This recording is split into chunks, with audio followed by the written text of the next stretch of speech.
Hello, I'm Bill Sternberg, editorial page editor at USA Today. Our guest is businessman Andrew Yang, one of some 20 Democrats seeking their party's 2020 presidential nomination. Mr. Yang, welcome. Thanks so much for joining us. Oh, it's great to be here, Bill. Thanks for having me. So there's polls out this morning showing you in the number 6 position among these right. 20 Democrats. Does that surprise even you? Not at all. The American people are waking up to the fact that we're in the midst of the greatest economic transformation in our history, and we need big new solutions like the Freedom Dividend of $1,000 a month. So I'm at 6th place now, but you're going to see me just continue to climb in the polls. Now, unlike your competitors, but similar to Donald Trump, you're a businessman running with no government experience and no military experience. Why would voters want to do in 2020 what they did in 2016? Well, please do not lump me in with Donald Trump, who gives entrepreneurs a bad name. Entrepreneurs like myself regard him as more of a phony and marketing charlatan than a real builder. But I spent 7 years helping create thousands of jobs in Baltimore, Cleveland, Detroit, New Orleans, and around the country. And we need to have someone who understands technology's impact on the economy to solve the problems that got Donald Trump elected in the first place. Donald Trump's our president in large part because we automated away 4 million manufacturing jobs in Michigan, Ohio, Pennsylvania, Wisconsin, and Iowa. And now we're about to do the same thing to millions of retail jobs, call center jobs, fast food jobs, truck driving jobs, and on through the economy. The way we beat Donald Trump in 2020 is by solving the problems that got him elected. Now, some of your fellow Democrats don't want to wait till the election. They want to impeach Donald Trump. Where do you come down on that debate? Well, we have to be pragmatic. Right now, I don't think impeachment would succeed, and so I think it's the wrong tack. My plan is to beat Donald Trump at the ballot box in 2020. So you agree with that the Nancy Pelosi wing go slow on impeachment? Well, if you look at the composition of Congress, I just don't think impeachment would be likely to succeed. All right, you mentioned your Freedom Dividend, centerpiece of your campaign, $1,000 a month for every citizen adult in the United States. That means you. Right. That adds up to a lot of money, $2 trillion or more dollars per year. The whole federal income tax takes in $1 trillion, $1.2 trillion a year. So how do you raise that kind of money? Money doesn't, grow on trees, as they say. So where does that money come from?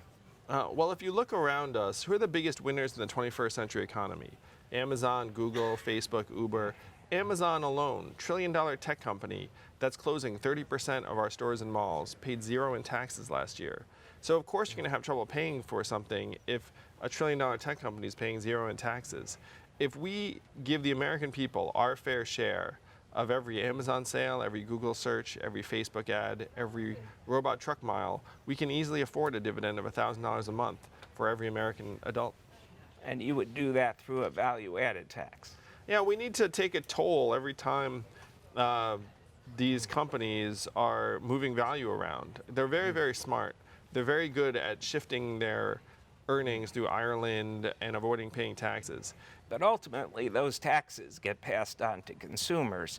So essentially, you're saying, I will give $12,000 a year to Jeff Bezos, the richest man in the country, and average consumers will have to pay for that. How is that fair? I mean, Jeff would end up paying billions of dollars into the system. So if we try and send him $1,000 a month to remind him he's an American, to me, that's fine.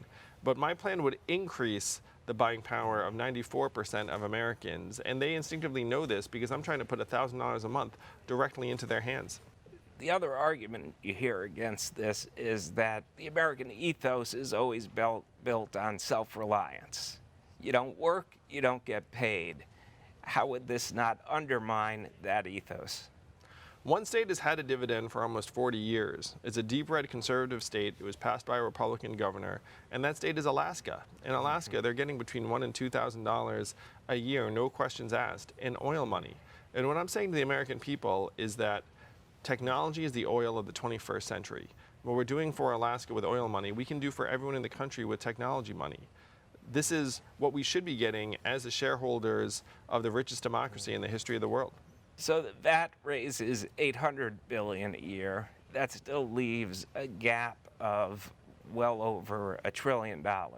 Where's the rest of the money come Now, from? so this is the magic. After we get this $1,000 a month dividend, how do we spend it? We spend it right in our communities on daycare and car repairs and Little League signups. It ends up creating new economic activity, hundreds of billions of dollars in new revenue that ends up paying back some of the money. This is the trickle-up economy. And the third thing is we're going to save billions of dollars on things like incarceration and homelessness services and emergency room health care because our people are going to be out of these institutions. And then the fourth is that we're going to be making ourselves stronger, healthier, mentally healthier, more productive, more enterprising and creative.